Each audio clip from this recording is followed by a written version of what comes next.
तो चलिए आज का जो कंपैरिजन है वो शुरू करते हैं। पहले हम बात करेंगे संजय दत्त के बारे में। संजय दत्त जो कि एक भारतीय अभिनेता, गायक और फिल्म निर्माता है, जो कुछ तेलुगु, कन्नड़ फिल्म, पंजाबी और तमिल फिल्मों के अलावा हिंदी सिनेमा में भी काम करते हैं। हिंदी सिनेमा के सबसे लोकप्रिय और मान्यता प्राप्त अभिनेताओं में से एक और 4 दशकों से अधिक के करियर में संजय दत्त ने कई पुरस्कार जीते हैं और 135 से अधिक फिल्मों में अभिनय किया है। संजय दत्त ने 1981 में मध्यम रूप से सफल रॉकी के साथ बॉलीवुड फिल्मों में अपनी पहली शुरुआत की। इसके बाद संजय दत्त ने 1982 की सबसे ज्यादा कमाई करने वाली हिंदी फिल्म विधाता में अभिनय किया, जिसमें फिल्मों के दिग्गज दिलीप कुमार, शम्मी कपूर और संजीव कुमार भी शामिल थे। उन्होंने मैं आवारा हूँ, 1983 जैसी फिल्मों में भी अभिनय किया। 1985 में उन्होंने जान की बाजी की शूटिंग की, जो कि 2 साल में उनकी पहली फिल्म थी। तो फिर वहीं 1986 में फिल्म का नाम दत्त के करियर में एक महत्वपूर्ण मोड़ थी। ये एक बड़ी आलोचनात्मक और व्यवसाय सफलता थी। संजय दत्त ने 80 के दशक में ईमानदार, 10,000, जीते हैं शान से, मर्दों वाली बात, इलाका, हम जैसी सफल फिल्मों में नजर आए और साथ ही कानून अपना अपना और ताकतवर, कब्जा और जेपी दत्ता की हथियार, दोनों में उनके अभिनय को आलोचकों द्वारा अच्छी तरह से सराहा गया। तो वहीं 1980 के दशक के उत्तरार्ध में उन्हें गोविंदा, मिथुन, धर्मेंद्र, जैकी श्रॉफ और सनी देओल जैसे प्रमुख अभिनेताओं के साथ कई मल्टी स्टार फिल्मों में भी देखा गया था। 1990 के दशक में उनकी सफलता जारी रही, जिसमें तेजा, खतरनाक, जहरीले, थानेदार, खून का कर्ज, यलगार, गुमराह, साइबान, आतिश फिल द फायर जैसी फिल्में शामिल हैं। उन्होंने 1990 के दशक की शुरुआत में सड़क और साजन और खलनायक जैसी कुछ सबसे युग परिभाषित भारतीय फिल्मों में अभिनय किया, जिसमें बाद की 2 फिल्मों के लिए उन्हें सर्वश्रेष्ठ अभिनेता के लिए फिल्मफेयर पुरस्कार के लिए 2 नामांकन मिले। 1999 की दत्त के लिए एक उत्कृष्ट वर्ष था। इसे उनकी वापसी के रूप में माना जाता है। उनकी सभी 5 रिलीज उस वर्ष की सबसे अधिक कमाई करने वाली फिल्मों में से थी। उन्होंने महेश भट्ट निर्देशित फिल्म कारसूत में भी अभिनय करके इसकी शुरुआत की। इसके बाद खूबसूरत, हसीना मान जाएगी, दाग, वास्तव में काम किया, जिसके लिए उन्होंने कई पुरस्कार जीते, जिसमें सर्वश्रेष्ठ अभिनेता का उनका पहला फिल्म फेयर पुरस्कार भी शामिल था।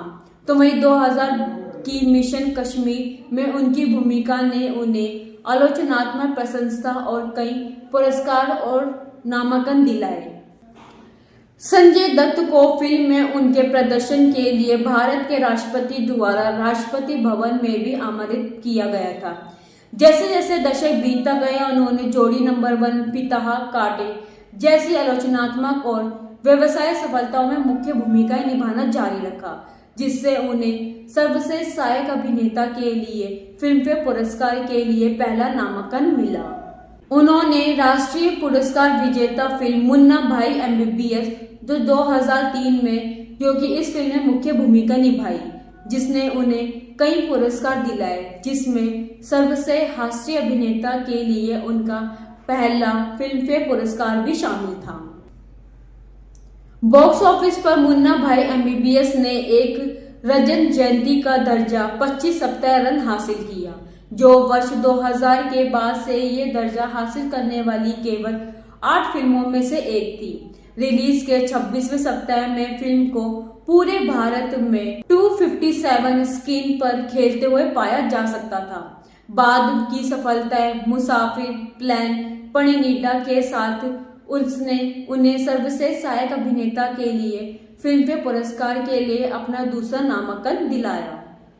तो वहीं मुन्ना भाई MBBS का सीक्वल लगे रहो मुन्ना भाई को रिलीज हुई, जिसके लिए संजय दत्त को कई पुरस्कार मिले। साथ ही मुन्ना भाई श्रृंखला में उनके काम के लिए प्रधानमंत्री मनमोहन सिंह से पुरस्कार भी मिला। तो वहीं जनवरी 2008 में भारतीय फिल्म संस्थान फिल्म फेयर ने संजय दत्त की 12 फिल्मों को अब तक की शीर्ष 100 सबसे ज्यादा कमाई करने वाली फिल्मों की सूची में सूचीबद्ध किया गया है।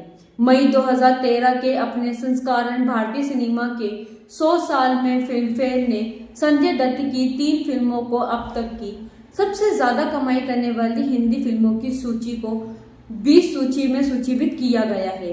तो वहीं लगे रहो मुन्ना भाई, खलनायक और साजन, जो कि बाद में Dhamaal, shoot out Lokhandwala, all the best, double Dhamaal, son of Sardaar, Agneepath, PK जैसी फिल्मों में अभिनय किया है। तो वहीं कोविड महामारी के कारण संजय दत्त की 4 ओटीटी रिलीज हुई। पहली थी सड़क 2, जो कि उनकी सन 1991 की फिल्म सड़क का सीक्वल है, जिसमें आलिया भट्ट और आदित्य रॉय कपूर ने सह अभिनय किया था। फिल्म का ट्रेलर अब तक का सबसे ज्यादा नापसंद किया जाने वाला ट्रेलर बन गया, जिसमें सुशांत सिंह राजपूत की मौत के बाद प्रशंसकों ने भाई भतीजावाद की आलोचना की। फिल्म को सार्वभौमिक रूप से खराब माना गया था और कुछ ने दावा किया कि ये संजय दत्त के करियर की सबसे खराब फिल्मों में से एक है। तो वहीं नेटफ्लिक्स पर टोरबा रिलीज हुई, जो अफगानिस्तान के सेट से एक्शन थ्रिलर है। उनकी 2021 में रिलीज भूज, जिसमें अजय देवगन, सोनाक्षी सिन्हा और नोरा फतेही जैसे कलाकारों की टुकड़ी, जिसे की नकारात्मक समीक्षा मिली। इसके अलावा 2022 में संजय दत्त ने कन्नड़ सिनेमा में अधीरा के रूप में अपनी शुरुआत की, जो कि केजीएफ अध्याय 2 में मुख्य प्रतिपक्षी था, जो कि ब्लॉकबस्टर कन्नड़ फिल्म केजीएफ अध्याय का सीक्वल है। फिल्म वित्तीय रूप से सफल रही और तीसरी सबसे ज्यादा कमाई करने वाली भारतीय फिल्म बन गई। हालांकि उनकी अन्य 2022 की नाटकीय रिलीज वित्तीय रूप से फ्लॉप रही। पीरियड्स एपिक शमशेरा, जिसका निर्देशन करण मल्होत्रा ने किया था और रणबीर कपूर ने अभिनय किया, जिसमें उन्होंने फिर से एक महत्वपूर्ण प्रतिपक्षी की भूमिका निभाई और सम्राट पृथ्वीराज में अक्षय कुमार के साथ उन्होंने अभिनय किया। फिर 2023 में संजय दत्त ने शाहरुख खान अभिनीत जवान में एक कैमियो को और लोकेश नगराज की लियो में विजय के साथ एक मुख्य प्रतिपक्षी की भूमिका निभाई, जिससे तमिल सिनेमा में उनकी शुरुआत हुई। दोनों ही बड़ी विविधताएं सफलताएं थी। 2024 में उन्होंने डिजिटल फिल्म घुड़चढ़ी में रवीना टंडन के साथ फिर से काम किया और पूरी जगन्नाथ की डबल आई स्मार्ट के साथ तेलुगु सिनेमा में अपनी शुरुआत की, जो कि बॉक्स ऑफिस पर असफल रही। तो वहीं संजय दत्त अब हाउसफुल 5, सन ऑफ सरदार 2, बागी 4, धुआंधर, the Raja Saab, cadet the devil, Punjabi film Shera Di Kaum Punjabi, असर वारसी के साथ एक अननाम फिल्म और उनके प्रोडक्शन द वर्जिन ट्रीट में नजर आएंगे। वह बड़े बजट की अंतर्राष्ट्रीय फिल्म द गुड महाराजा में भी अभिनय करेंगे। तो दोस्तों, ये था संजय दत्त का फिल्मी करियर। अब बात करते हैं गोविंदा के फिल्मी करियर के बारे में। जिन्हें गोविंदा के नाम से जाना जाता है, एक भारतीय अभिनेता है जो अब राजनीति बन गए हैं, जिन्होंने 165 से अधिक हिंदी भाषा की फिल्मों में काम किया है। तो वहीं 90 के दशक में प्रमुख अभिनेता वह अपने शानदार अभिनय और नृत्य कौशल के लिए जाने जाते हैं। उन्हें 12 फिल्मफेयर पुरस्कार से नामांकन मिले हैं और उन्होंने 2 फिल्मफेयर विशेष पुरस्कार और सर्वश्रेष्ठ हास्य अभिनेता के लिए 1 फिल्मफेयर पुरस्कार जीता है। जून 99 में उन्होंने बीसीसी न्यूज ऑनलाइन पोल द्वारा पिछले 1000 वर्षों में मंच या स्क्रीन का 10वां सबसे बड़ा सितारा चुना गया था। उनकी पहली मुख्य भूमिका तन बदन 1986 में खुशबू के साथ थी, जिसे उनके चाचा आनंद ने निर्देशित किया था। गोविंदा ने जून 1985 में अपनी अगली फिल्म लव 86 की शूटिंग शुरू की। उनकी पहली रिलीज इल्जाम 1986 थी। उसके बाद उसी साल लव 86 आई। दोनों ही व्यवसाय रूप से सफल रही।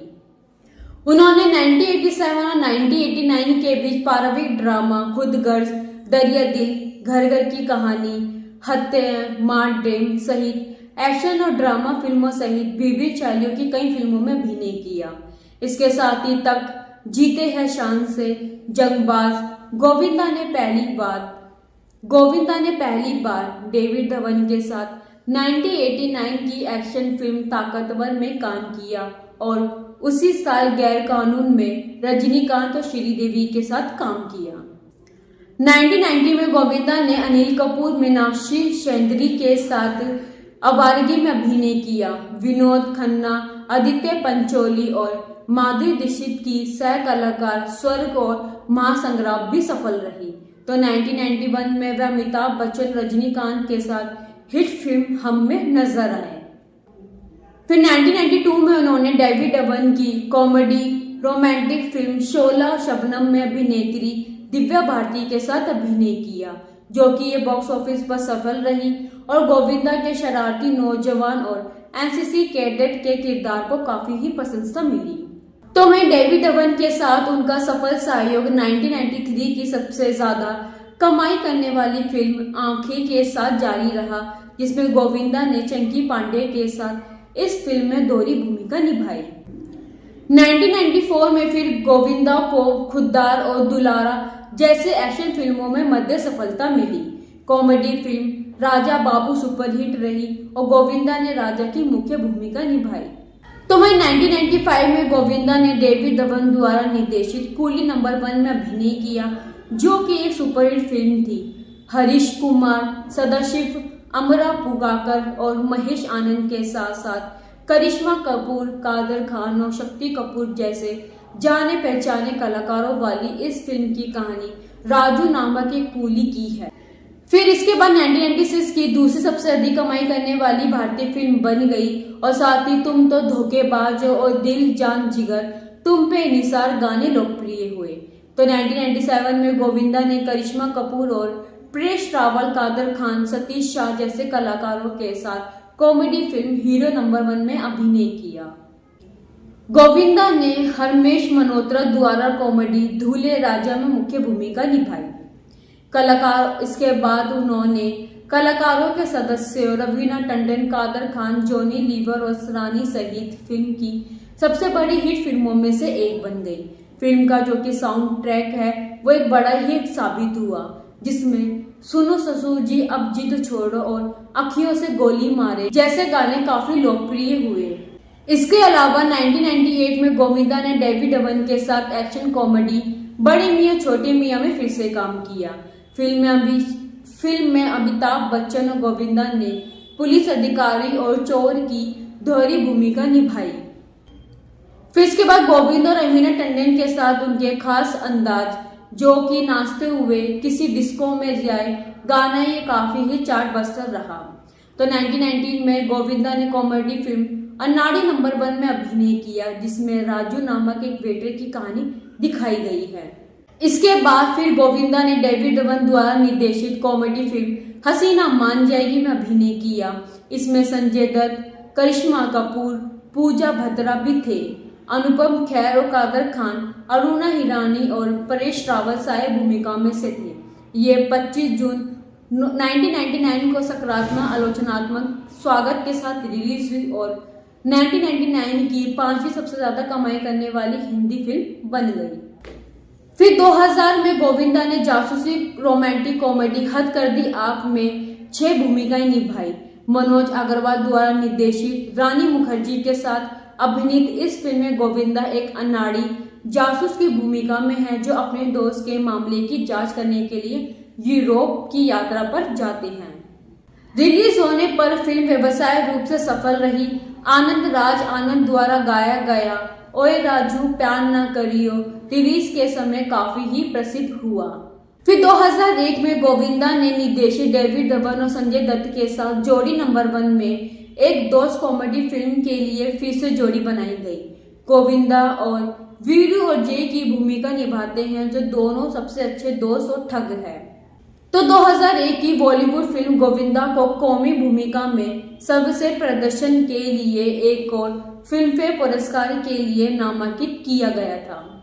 तो अभिनेता ने 2003 से 2005 की अवधि के दौरान फिल्मों से ब्रेक लिया और 2004 और 2005 में उनकी कोई नई फिल्में रिलीज नहीं हुई। इसी दौरान उनकी कुछ फिल्में रिलीज हुई, जैसे कि 2005 की खुल्लम खुल्ला प्यार करेंगे और सुख, गोविंदा द्वारा निर्मित उनके भाई कीर्ति कुमार द्वारा निर्देशित, और 2006 की सैंडविच, जो कि बॉक्स ऑफिस पर असफल रही। इसके बाद गोविंदा ने 2006 में कॉमेडी फिल्म भागम भाग के साथ फिल्मों में वापसी की, जिसमें वे अक्षय कुमार और लारा दत्ता के साथ दिखाई दिए। ये गोविंदा और अक्षय कुमार की एक साथ पहली फिल्म थी। तो इसके बाद 2007 में उनकी पहली रिलीज निर्देशक निखिल अडवाणी की बड़े बजट की रोमांटिक कॉमेडी ड्रामा सलाम में इश्क थी। तो वहीं उसी वर्ष उनकी दूसरी रिलीज डेविड धवन की कॉमेडी पार्टनर थी, जिसमें सलमान खान, लारा दत्ता और कैटरीना कैफ ने अभिनय किया। फिल्म ने अपने शुरुआती सप्ताह में काफी अच्छी कमाई की और साथ ही उस समय की किसी भारतीय फिल्म के लिए दूसरी सबसे अधिक घरेलू ओपनिंग सप्ताह की कमाई थी। अपनी आखिरी अभिनीत भूमिका के 3 साल बाद उन्होंने यशराज फिल्म की किल दिल में अभिनय किया, जिसका निर्देशन शाद अली ने किया था, जिसमें रणवीर सिंह, परिणीति चोपड़ा और अली जाफर थे। गोविंदा ने आखिरी बार 2000 की शिकारी में एक प्रतिपक्षी की भूमिका निभाई थी। फिल्म के पोस्टर में उन्होंने बंदूक के साथ पोज किया था। ट्रेलर को जारी किया गया था और ट्रेलर को अमिताभ बच्चन ने सराहा था। फिल्म जो कि रिलीज होने के बाद भी व्यवसाय रूप से सफल नहीं रही थी, लेकिन गोविंदा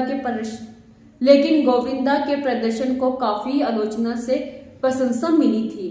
फिर उन्होंने सैफ अली खान और इलियाना डिक्रूज के साथ हैप्पी एंडिंग में सुपरस्टार की भूमिका निभाई। खान के साथ उनकी पहली उपस्थिति थी। इसका ट्रेलर 9 अक्टूबर 2014 में रिलीज किया गया था और ये फिल्म 21 नवंबर 2014 को रिलीज हुई थी और ये बॉक्स ऑफिस पर निराशाजनक रही, लेकिन गोविंदा के अभिनय की प्रशंसा की गई। तो वहीं 2015 में गोविंदा ए ब्रो में नजर आए, जिसमें नुपुर शर्मा और गणेश आचार्य भी थे।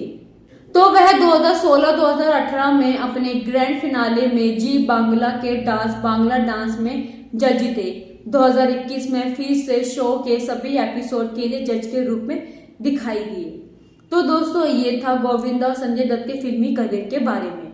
आपका पसंदीदा अभिनेता कौन सा है, हमें कमेंट बॉक्स में जरूर बताइएगा। आपको इन दोनों एक्टर में से आपको सबसे ज्यादा मूवी किसकी अच्छी लगी है, हमें कमेंट बॉक्स में जरूर बताइएगा। तो दोस्तों, ऐसे ही हम कंपैरिजन लाते रहेंगे। चैनल को सब्सक्राइब और वीडियो को लाइक शेयर भी जरूर कीजिएगा। मिलते हैं आपसे अगली वीडियो में नए कंपैरिजन के साथ।